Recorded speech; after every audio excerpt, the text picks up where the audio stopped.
Hi there, I'm Carol Ritchie and welcome to Cooking with Carol. I'm going to share with you some of my very special recipes. This is what I call my cooking class French bread. I would often make it before cooking class and have it ready for students to enjoy before the class because sometimes it took a while till they got their food samples. So this is super easy. You take 1 1/4 cup of warm water. I use tap water. As long as your water is no hotter than 115 degrees, you're in great shape. I always use a scissors to open up my yeast. It's just a lot easier that way, and if you try to rip it, it may go everywhere. So I'll sprinkle that on the top of that water, give it a gentle stir, and one of my little tricks is I always put a pinch of sugar into there. It's kind of like food for the yeast. Yeast thrives on warm temperatures and flour and sugar. It eats flour and sugar. And then after it eats it, it kind of burps, which is the little carbon dioxide bubbles that help your bread rise. Couldn't be any easier to proof your yeast. And this is really all you have to do. You let it stand for about 5 minutes until it smells fermented, kind of yeasty, and you may see little bubbles forming on top. So there we go. Now, after you've done that, let's just pretend that it went forward ahead of that. You'll add the rest of the ingredients. We add 2 cups of all-purpose flour. I like to use unbleached all-purpose flour. And I have a really sweet housewarming gift that my sister-in-law gave me. These are for a pampered chef, and they're neat little prep bowls, and they have lids to them. And they're made out of silicone, so they're very easy, very flexible. This is really cool because she knows how much that I travel with food and doing demos and cooking classes and TV shows, whatever. It's nice to have things like that to take on the road. So I will start by stirring this. We also need to add 1 teaspoon of salt. Along with it, these are really cute little Pampered Chef translucent measuring spoons, and they all stack on top of each other, which is really cool. I like that so much. So we're going to start by mixing that here, and water and flour and yeast, salt and sugar will give you those necessary flavorings. Now, to make it kind of a smoother crumb, a soft crumb, we will add some butter to this. Now, in a traditional French bread, you don't use any fat because it's just bread, it's just flour and water and salt and sugar. But when you add a little bit of butter to it, it does help it stay a little softer and maybe gives it an extra day, because usually French bread, hardens the next day. You can soften your butter. This is a tablespoon of butter, but I like using my little microplane grater to grate this. You have to be careful not to grate your fingers, but it's just kind of fun to do that. And you don't have to. You can melt your butter, you can soften your butter, or you can grate your butter. It's not going to make a whole lot of difference in the texture of your bread, but it's just kind of fun to do. So what you do is you take a very sturdy spoon and start to stir it in a circle. I love to make bread by hand, and that's kind of why I love to do this particular recipe. So I will also show you some of my whisks from my whisk collection that my friend Cindy started for me. And I think Linda actually gave me this one right here, and I think Joe Ackerman is going to maybe get me one too. I think she might have already.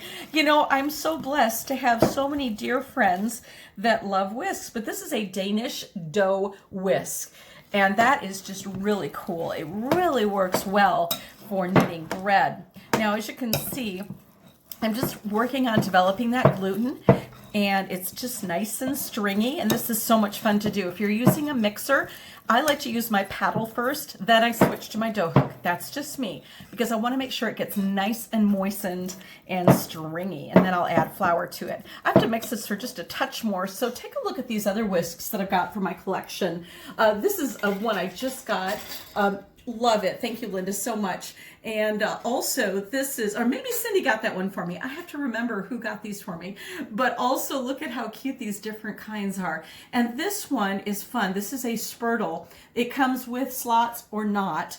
And actually, Lucinda, the person that is doing the marketing on this and who owns these products of the spurtles, I actually met her in Australia. So she is a pretty cool colleague of mine, and I just think she's fantastic. So there we go. Now we're going to just put a little bit more flour in here. The recipe calls for 3 cups total. I have reserved 1 cup of the flour just to make sure that I can knead the rest in. It's really simple to knead, and I'll show you my tricks. All right, so once you start to loosen this from the sides, just take that right there. And you notice too that I'm using a little red tray. I love using red trays to put all of your equipment on so that you can easily move it. It just makes a lot of sense. Okay, look at that. It's magic, folks, it's magic. All right, look at that. Now I have this dough ready to come out of the bowl. I will sprinkle some flour onto my counter, bring this dough out. When you knead dough, it's so pliable in the beginning. You really use the tips of your fingers and the heels of your hands. I bring it over and I turn it. I go slightly down, but mostly forward. I don't go straight down into the counter, because if you do that, it might get a little too sticky, and then you'll be really tempted to use more flour. The whole trick behind this and the secret behind this is to get the least amount of flour in as possible so that it is smooth and elastic, not dry and tough. You will add flour as needed, no pun intended, and sometimes I'll just take my hand and then push it with my heel, getting a little motion going there. Set a timer for about 5 to 8 minutes. Once the timer goes off, give it a check. Bring it into a ball and then press it. And if it bounces back, then you know you're in great shape and that it is elastic enough. Then you place it. We'll pretend that it is gone about that long. And of course, with the magic of television, I have a dough that's ready. And that's actually, believe it or not, half of the dough, because I have one that I've already baked so that you can see it. When you know that it's doubled, you put 2 fingers in there and it stays. So that is doubled in size. And I'll take that out. And since that's just, same thing that I'm going to be putting in there, I will put a little flour in there and put this one in there so that it can start to rise.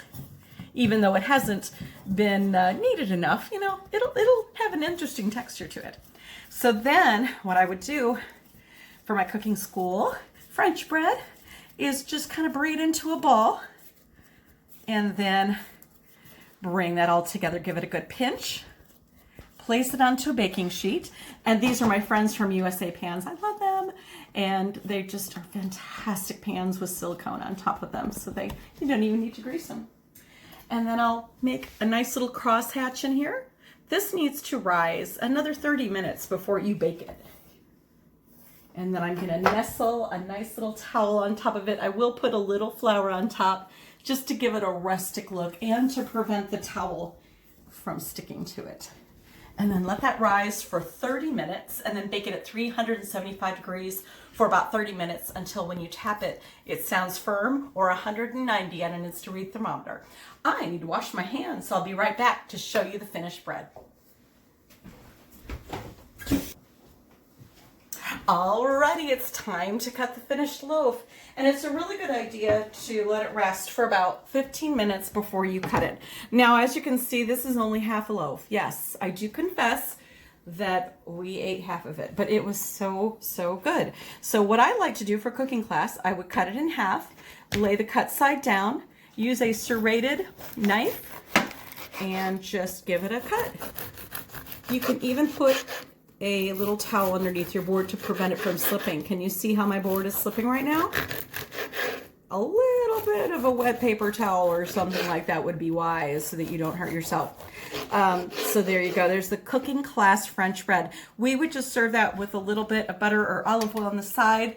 And sometimes I would use Lyle's golden syrup on top of it, and it is heavenly. So it's so nice to have something like this around. You can give it as a gift, and it's a treasured gift. So I can't wait to share with you all of my secrets, and I'm glad you're cooking with Carol.